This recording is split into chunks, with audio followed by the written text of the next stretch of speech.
Hello people, how's it going? So today we're going to be working on an A1708 that's not powering on. Let's open this thing up and see if we can figure out what's wrong with it. Alright, so we're inside the MacBook, and as can be seen over here, there's quite a bit of corrosion. So you can see what that looks like under the microscope.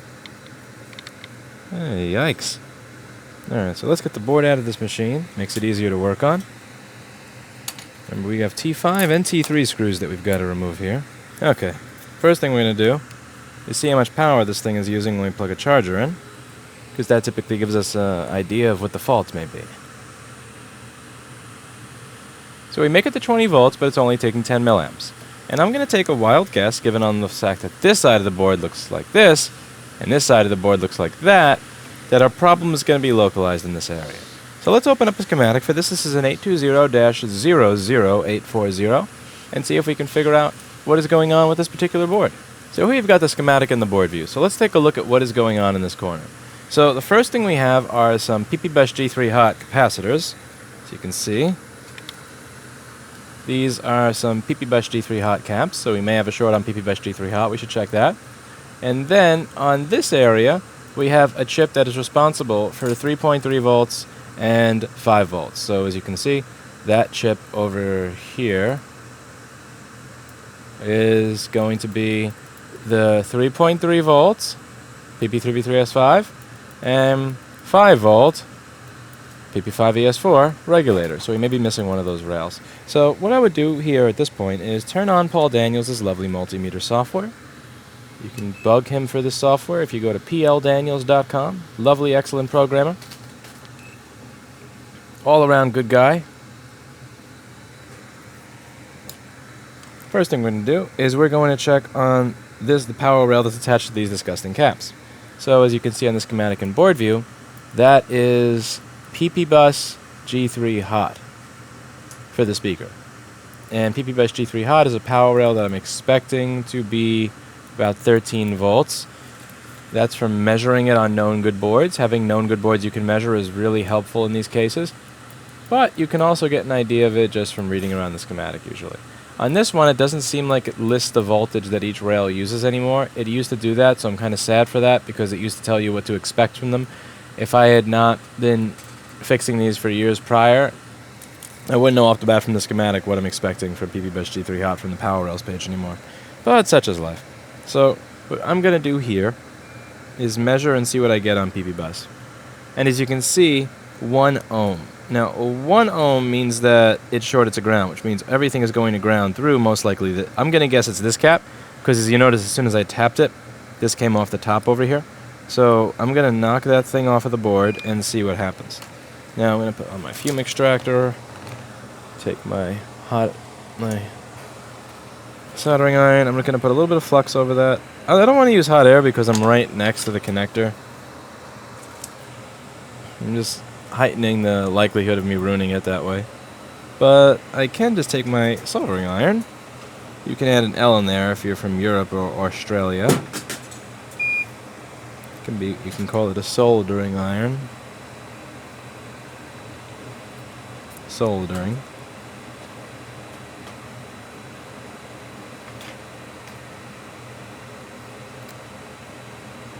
Alright. Just knock that cap right out of here.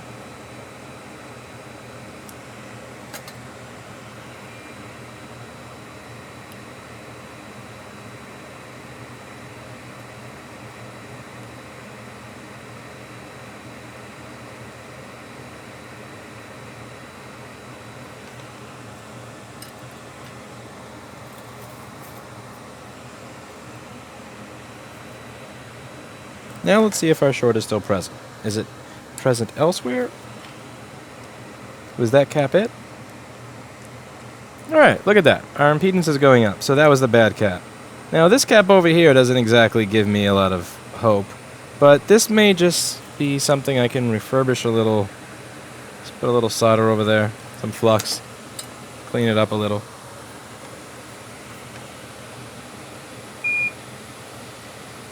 So I'm moving back and forth. The reason for that is I'm scraping the side of it.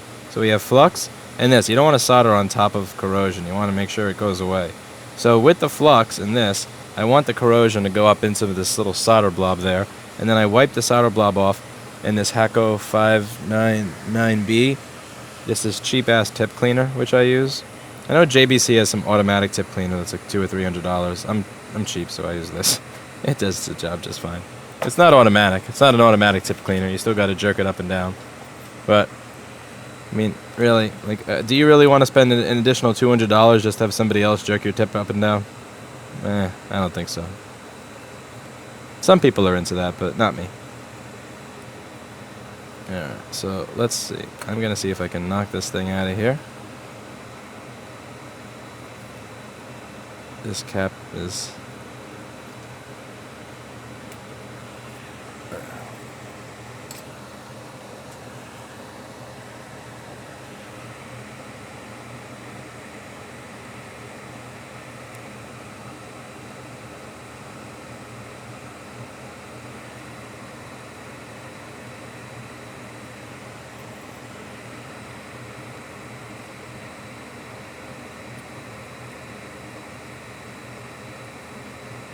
There we go. Clean those pads up a little bit. Get rid of that PP Bus G3 hot short. And the other caps next to it are fine. There's no reason to do anything crazy with those. Alright, so now we're going to get a nice little donor board from our donor boards collection. Grab those two, put them on. Also, we got to be careful because we got a BGA chip right next to this area, and you don't want to overheat that. That is for the camera. Overheat that, they won't be able to take selfies with their webcam, and God forbid.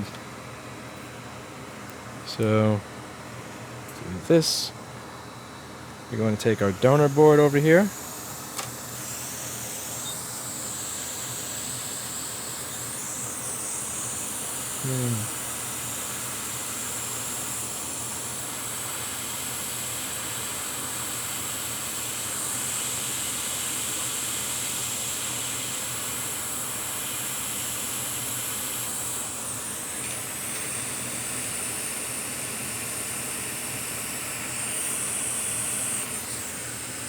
Nice try, capacitor.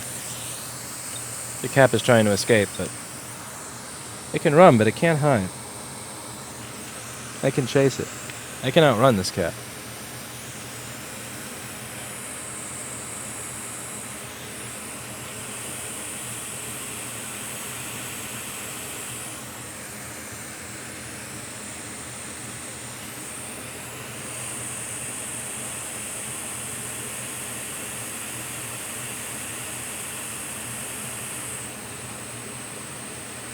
Alright, cap is on there.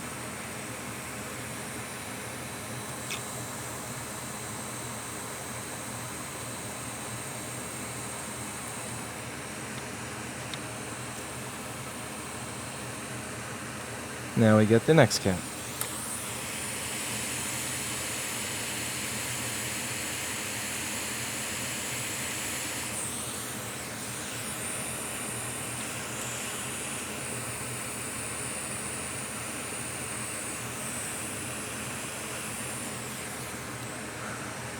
Position this so it's a little easier for me to get in there. Alright, that cap is settled. Next up, I want to make sure that our 5-volt regulator is working properly. Now this again, this is not terrible damage here. It looks much worse than it actually is.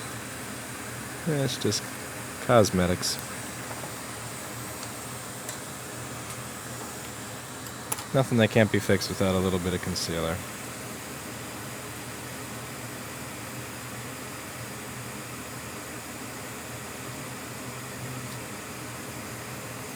Okay, we do this.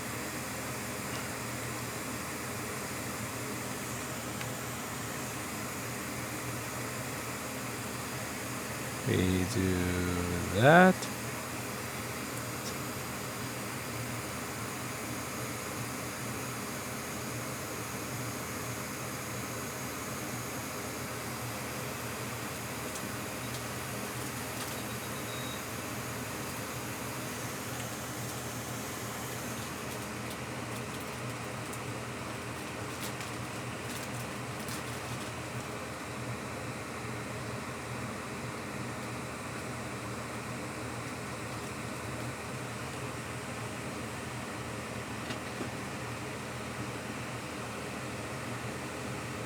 cap's looking nice. And we're just about done here. This board's going to take a good 400 to 500 milliamps and work like it's supposed to once this is all complete.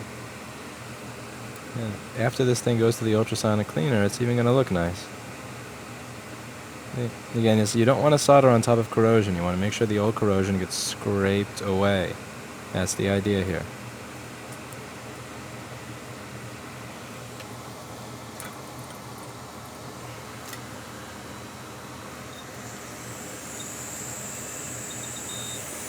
I'm going to lower the temperature and up the air just to get some of the flux out of the way. I can see everything clearly.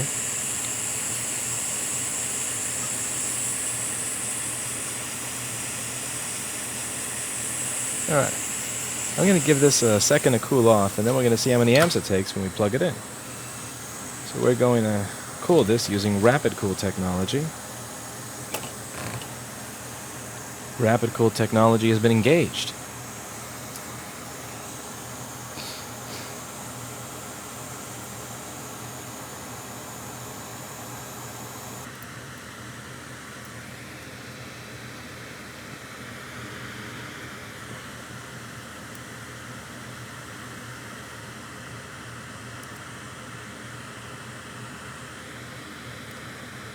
$20 volts, 10 to 30 milliamps, back and forth.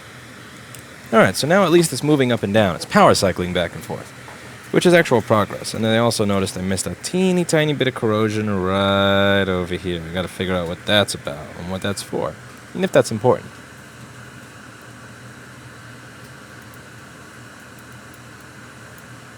So what is that for?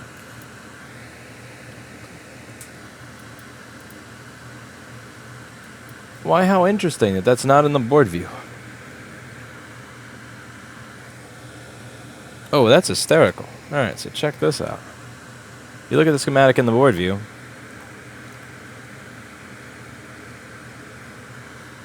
Right above this chip, it literally says there's nothing there. There's nothing here. So according to the board view, this chip doesn't exist. Whatever this is just doesn't exist. Okay, well, it can't be that important. It doesn't exist. So, guess I'll just touch up the solder joints on that, and then I'll go searching somewhere else for what my problem is. Well,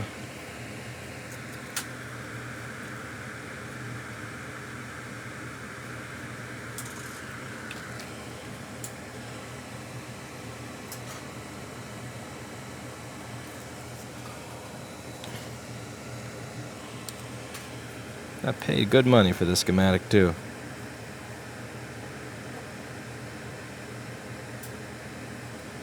Paul, can you call Apple customer care and ask them why there's a chip right next to the USB-C ports that's not in the schematic? They'll probably hang up on you. That's the spy chip. Actually, should I call Apple and ask them about this? I just post what it's... In your documentation, it's not there. Yeah, I should please bro Apple. I should offer... Alright.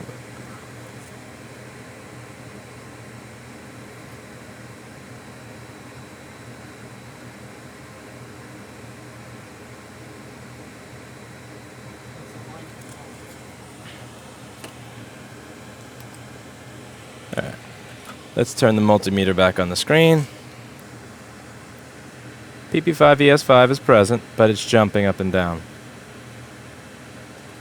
Sad. Is PP bus solid? PP bus is solid.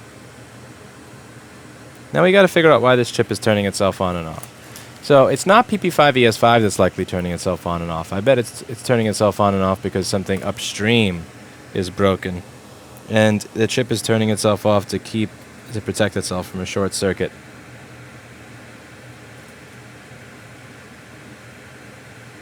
Yeah, you see how PP5VS4 is pulsing? It's going to 40 millivolts back and forth. So there's a short circuit somewhere here that we have got to find.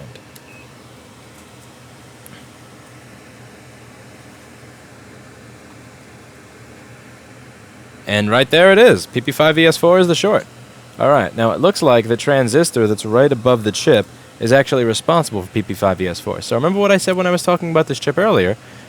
Keep it in mind that this chip that had corrosion on it that you see in the bottom left, this chip is responsible for creating two power rails. It creates PP5ES4 up here.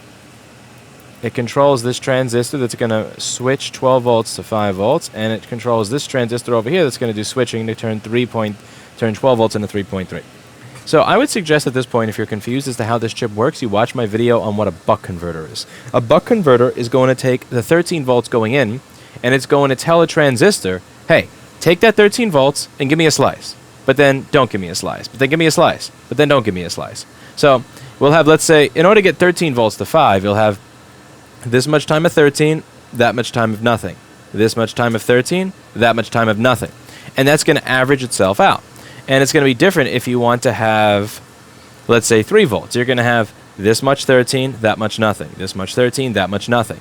And what you do in the circuit is you have an inductor, which is going to resist, it's going to resist quick changes. And you also have a bunch of caps to ground, which are going to smooth it out. So rather than having, ow, 12 volts 0, ow, 12 volts 0, ow, 12 volts 0, you're just going to have 3, because if you can't give a circuit that wants 3 volts just, pulses of 12. It's going to feel like it's getting punched in the face. You want to just give it a nice, gentle, steady push. And what this chip does is it is controlling, let's just make this full screen and make this a little easier. What this chip does over here is it's actually controlling this transistor. Now this transistor is going to turn on, it's like a switch, like a light switch, and it's going to take the 13 volts of PP bus G3 hot, and it's going to send it out to the circuit every time this chip tells the transistor to. So this chip tells the transistor, send 13, and then send nothing, and then send 13, and then send nothing. Think of this like a light switch. And think of this like a person that's flipping the light switch, but it's flipping it really, really fast. So some 13, some 0, some 13, some 0. Now, this transistor has an attachment to ground, and it seems like this is shorted to ground. I'm going to guess that this is what's shorted to ground on the PP5ES4 line for the main reason that it looks like crap, and it was corroded, and it's sitting right there. So that would be my first culprit. So we're going to remove that and see if it fixes my buck converter. So here it looks like we have two problems. We actually had 2 shorted rails on this board, not 1. And since I'm using hot air right by the webcam chip, and I don't want somebody to be angry at me when they can't take selfies no more, I am going to cover that up with a nice little metal shield.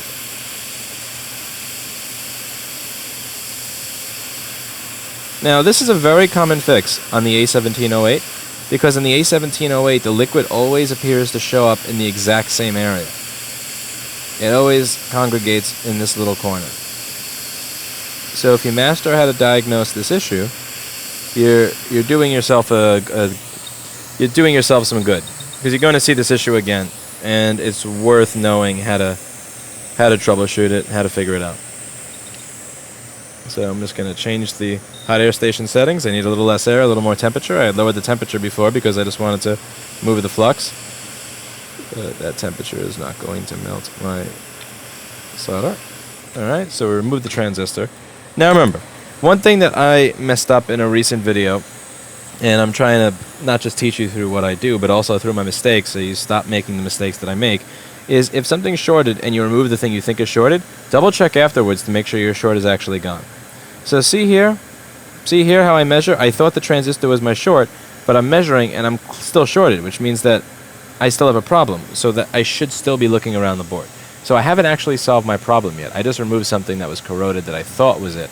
And if I had soldered a new transistor on and it still didn't work, then I would have been the idiot there. So we're going to look around the board and see if there's any obvious components that are getting hot on that line before we involve anything like a thermal camera. So it looks like PP5ES4 goes to a cap over here. It goes to some tiny caps over there, and it goes to some large caps on the other side of the board. So let's just take a look. Now this cap over here looks fine. There's nothing really wrong with it at all that I can see. Now if we take a look on the other side of the board, again, nothing here strikes me as odd besides the solder ball that nothing here strikes me as destroyed.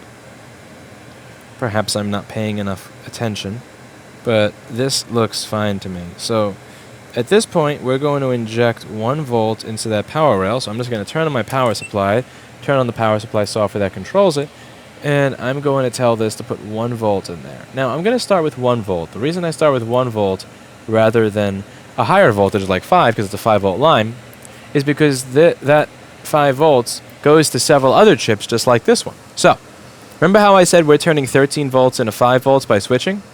Well, we also turn 5 volts into 1 volt for certain, 5 volts into 3 volts in other parts of these boards every now and then with buck converters. So let's say that one of those buck converter transistors is shorted and it's always sending through 5 volts rather than switching on and off. If I just inject 5 volts in there, I may be sending 5 volts into a 1 volt line. So what I like to do is I like to find one of the lowest power, lowest voltages in the machine, usually something for DDR like 0.7 volts somewhere.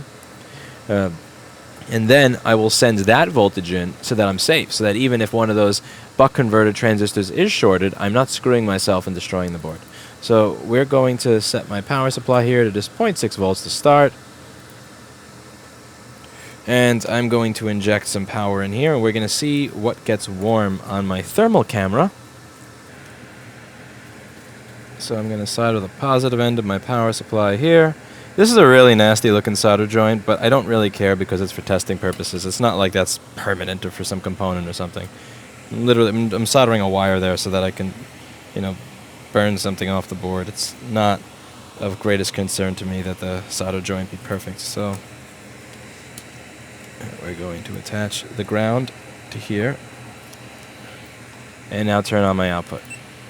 And now it looks like we're taking 1 amp at 0.6 volts. So this should be a short that's really easy to detect. So what I'm going to do here is I'm going to take my thermal camera and get my thermal cam on the desk.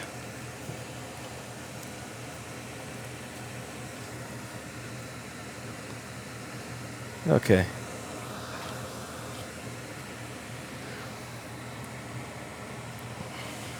I'm going to turn on the thermal camera software. Plug the thermal camera in. Now something's got to be getting warm because we're using about a full watt.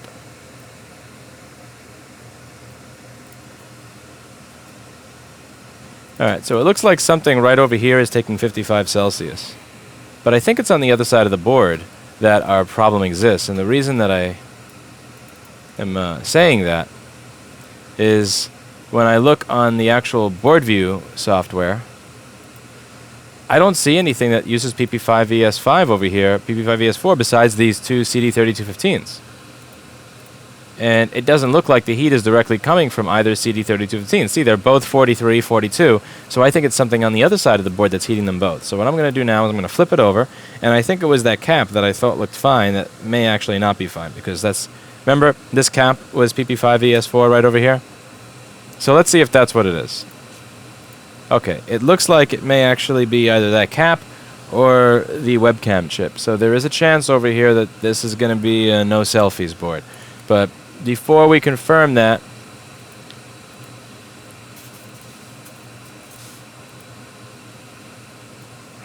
let's just up this a little bit.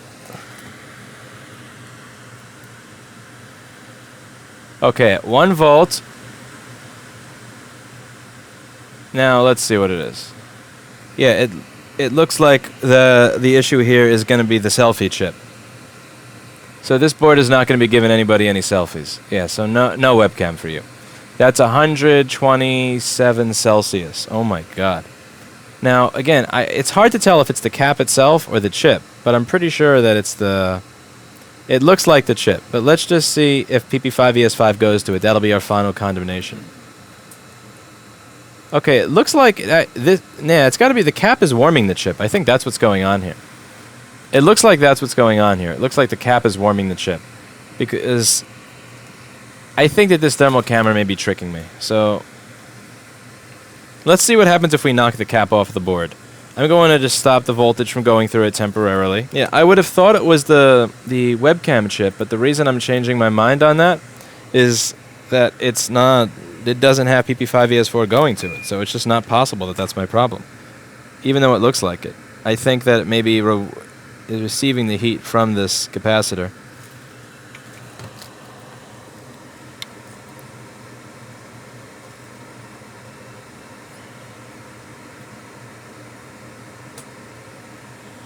Alright. Leaded solder is going to be easier to work with, so let's...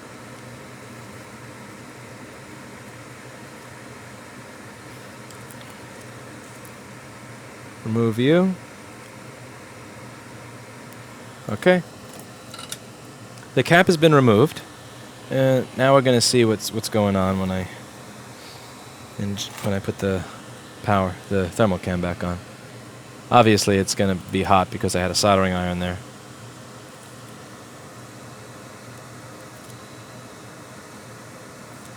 Okay, so it looks like we're no longer taking any amperage.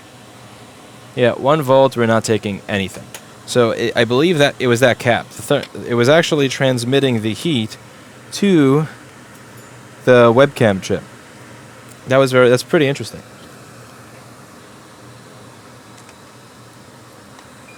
Right, so we're going to unplug power from the power supply. We're going to replace that capacitor, and I'm also going to double check that my short's gone. Even though it's not measuring there with the power supply, I'm used to being trolled, and I'd like to make sure that I'm not being trolled here.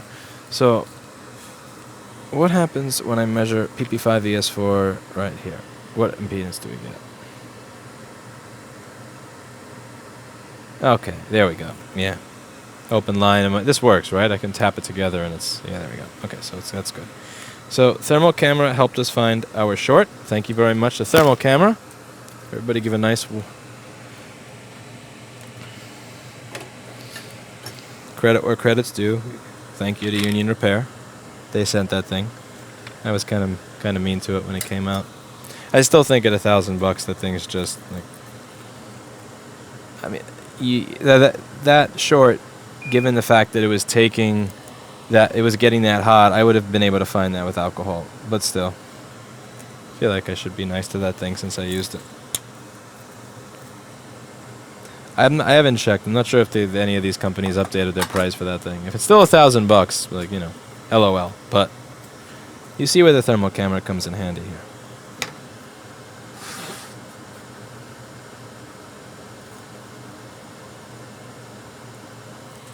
All right. So I'm going to grab a transistor from a donor and also the capacitor as well.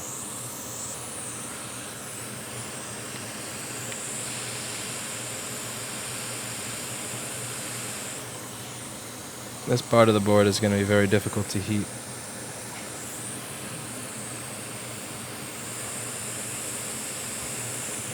So I have my heat turned up, my air turned down, because I don't want to heat up everything in the surrounding area. There's no need for that.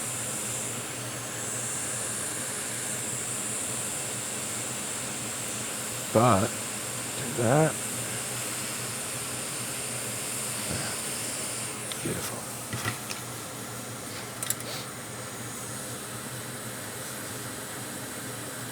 Beautiful. Absolutely beautiful. Okay. Next up is replacing that cap.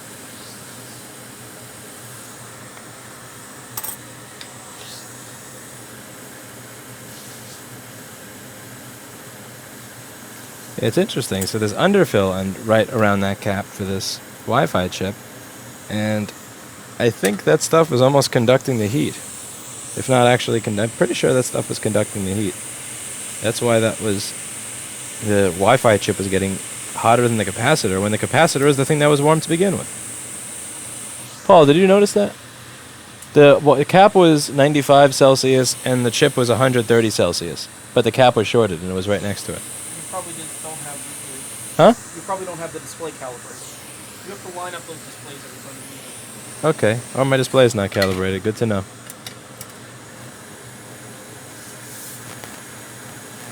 I thought it came calibrated from the factory. Everybody keeps messing with it. Why would anybody mess with it? I don't know. I don't understand why everybody keeps messing with it. Is there calibration on that? Look, it's taller than it's supposed to be. Somebody keeps messing with it.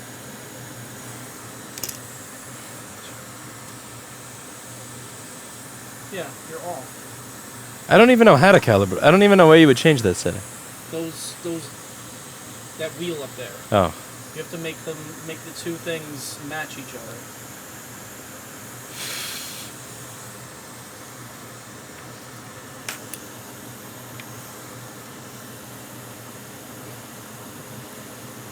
There we go. Try to solder this with no hot air.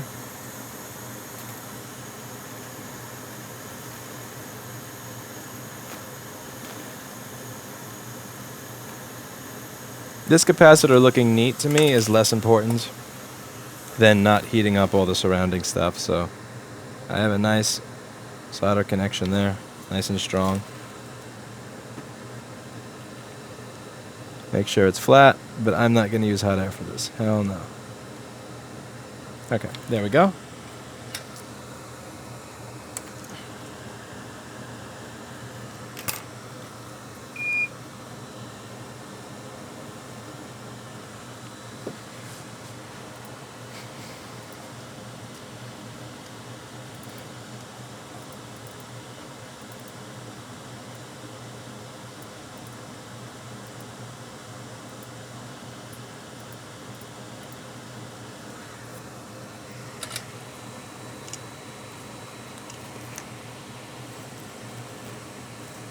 Okay, now we are going to desolder that wire that was on the bottom of the board.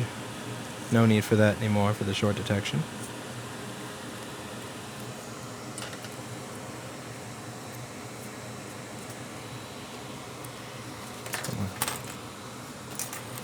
Now, anytime I'm working and I've got like a lot of tools kind of jumping around everywhere, I just like to every now and then reset the desk a little bit.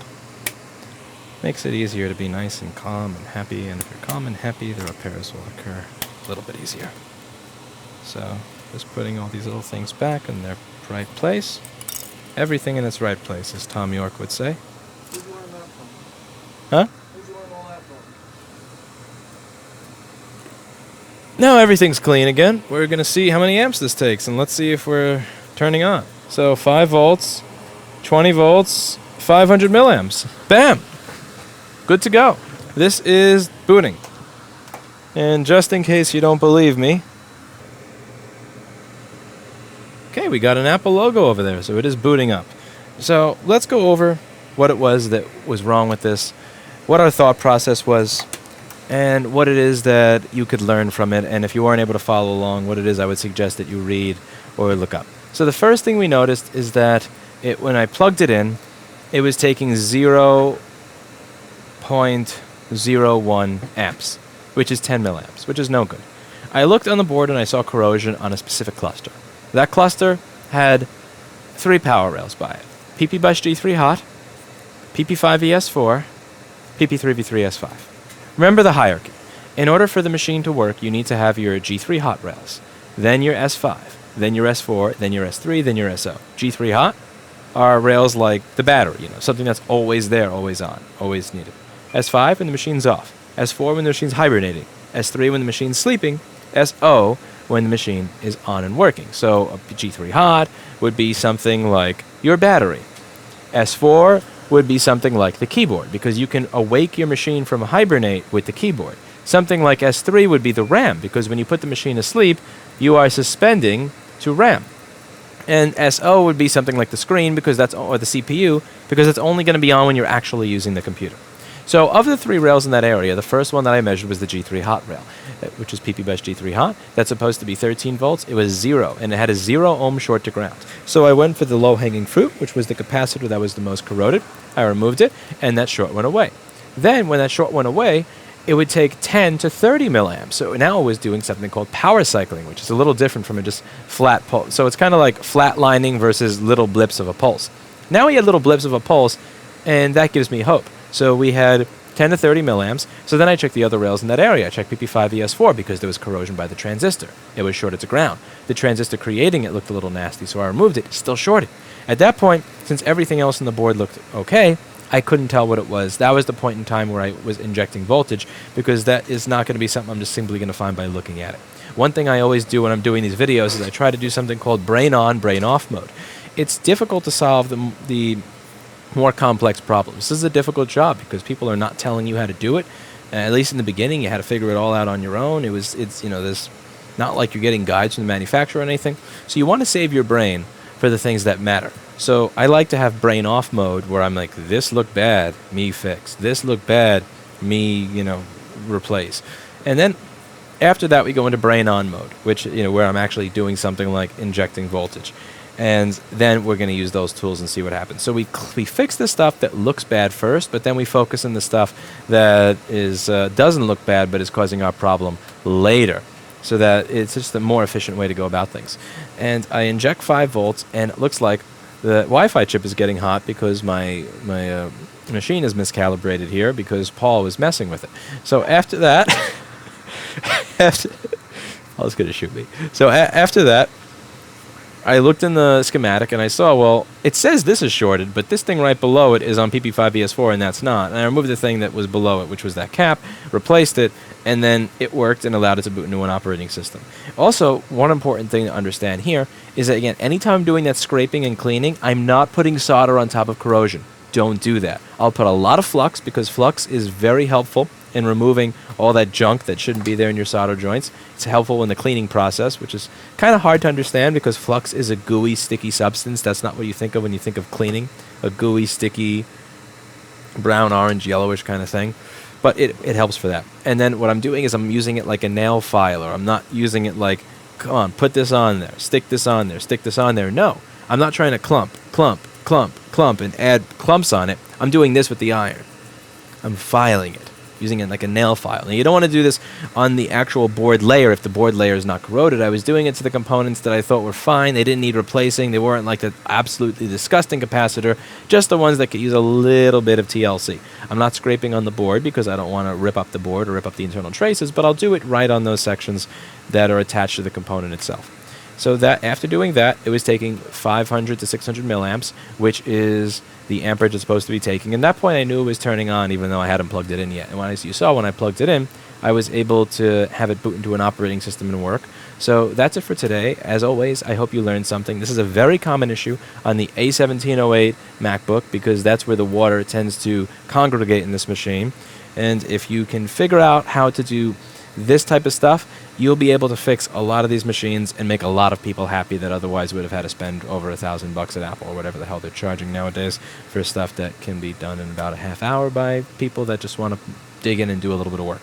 If there's, lastly, when it comes to buck converters, when I was explaining how they work, if you're confused when I talk about the switching and all of that, I actually did a video on that about 5 years ago, and I included illustrations in that video from an oscilloscope. I got it to show up on the screen so you could visually get a representation of how it works. Terms like buck converter and all that type of stuff, they're really confusing and they're hard concepts to understand in the beginning, but they're actually very basic. And when you view it on a graph, everything that you were hearing in your college class about how a buck converter works, you're just going to go, why didn't they just explain it to me like this? It's going to make a lot more sense. So please do watch that video on how a buck converter works if you were confused on this. Thank you for watching, and as always, I hope you learned something. Lost in this moment is where I want to stay. This can't be